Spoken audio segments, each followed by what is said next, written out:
কিরে বোন, তুই এখনো সেই গল্পের বই নিয়ে বসে আছিস? মা কখন থেকে ডাকছে বলতো? আর শোন, তোর তো মাধ্যমিকের রেজাল্ট বেরিয়ে গেল, এরপর কি নিয়ে পড়াশোনা কন্টিনিউ করবি কিছু ভেবেছিস কি? হ্যাঁ রে দিদি, আমি এই ব্যাপারটা নিয়ে না একটু কনফিউশনে আছি। এতে আবার কনফিউশনের কি আছে? আরে দেখ না, আমি তো কমার্স নিয়ে পড়তে চাই, কিন্তু হিস্ট্রি সাবজেক্টটাও তো আমার খুব ভালো লাগে। কিন্তু প্রবলেম হলো এই দুটো সাবজেক্টই তো আলাদা বিভাগে, তাই আমার কনফিউশনে আছি যে এখন কি নিয়ে পড়বো, আর্টস না কমার্স। বুঝেছি।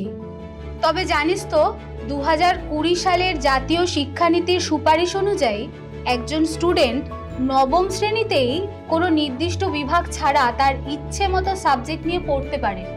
তাই নাকি? হ্যাঁ, শোন না, তুই এক কাজ করবি, তুই তোর স্কুলে একবার খোঁজ নিয়ে দেখবি তো। ঠিক বলেছিস, আমি হ্যাঁ, খোঁজ নিয়ে দেখবো। খোঁজ নিয়ে দেখিস। আর এখন চল, মা অনেকক্ষণ ধরে খেতে ডাকছে। তুই যা, আমি এই প্যারাগ্রাফটা শেষ করে আসছি। ঠিক আছে, তাড়াতাড়ি চলে আসিস।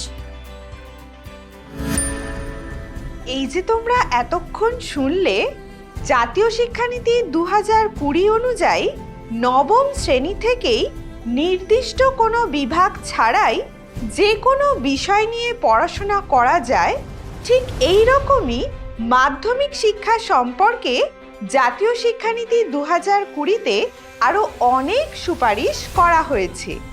চলো সেগুলি সম্পর্কেই আজ একটু জেনে নিই।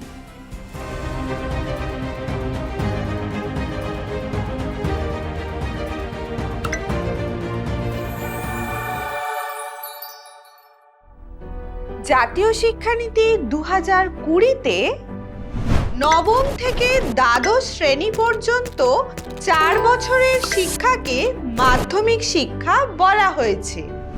এই শিক্ষানীতিতে মাধ্যমিক স্তরের শিক্ষার মানোন্নয়নের জন্য শিক্ষকদের প্রশিক্ষণ এবং কাঠামোগত উন্নয়নের উপর গুরুত্ব দেওয়া হয়েছে। জাতীয় শিক্ষানীতি 2020 মাধ্যমিক শিক্ষা সংস্কারের বেশ কিছু মূল দিক আছে। এখন চলো সেগুলো একটু জেনে নিই। প্রথমত, জাতীয় শিক্ষানীতি 2020-তে মাধ্যমিক শিক্ষায় সমন্বিত ও বহু বিষয়ক শিক্ষার উপর জোর দেওয়া হয়েছে, যেখানে কলা, বিজ্ঞান ও বাণিজ্য পাঠ্যক্রমে থাকলেও তাদের বিভাগের মধ্যে আর কঠোর বিভাজন থাকবে না। এখানে বিষয় বেছে নেওয়ার স্বাধীনতা দেওয়া হয়েছে। দ্বিতীয়ত, জাতীয় শিক্ষানীতি 2020-তে পাঠ্যক্রমকে আরও নমনীয় করার প্রস্তাব দেওয়া হয়েছে, যাতে সমালোচনামূলক চিন্তাভাবনা, অনুসন্ধানমূলক, আবিষ্কারমূলক এবং বিশ্লেষণমূলক শিক্ষার জন্য বেশি জায়গা থাকে। এর মাধ্যমে শিক্ষার্থীদের সৃজনশীলতা, যুক্তিবাদ এবং সমস্যা সমাধানের দক্ষতা বিকাশের দিকে নজর দেওয়া হয়েছে। অন্যদিকে জাতীয় শিক্ষানীতি 2020-তে বোর্ড পরীক্ষার ও মুখস্থ বিদ্যার উপর নির্ভরশীলতার পরিবর্তে ধারাবাহিক ও ব্যাপক মূল্যায়ন পদ্ধতির প্রস্তাব করা হয়েছে। এর পাশাপাশি নবম থেকে দ্বাদশ শ্রেণী পর্যন্ত সেমিস্টার পদ্ধতি চালু করার কথা বলা হয়েছে।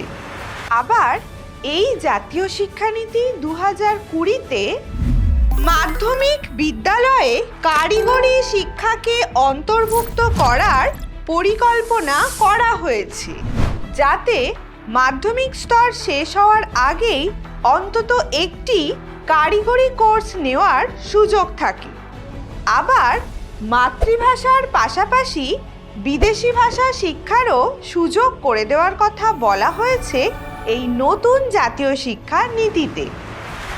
তাহলে তোমরা বুঝতে পারলে তো, মাধ্যমিক শিক্ষার উন্নতির জন্য জাতীয় শিক্ষানীতি 2020 কি সুপারিশ করেছিল, আর এই সুপারিশগুলি যদি যথাযথভাবে বাস্তবায়িত করা যায়, তাহলে আশা রাখাই যায় যে মাধ্যমিক শিক্ষার আরও উন্নতি ঘটবে।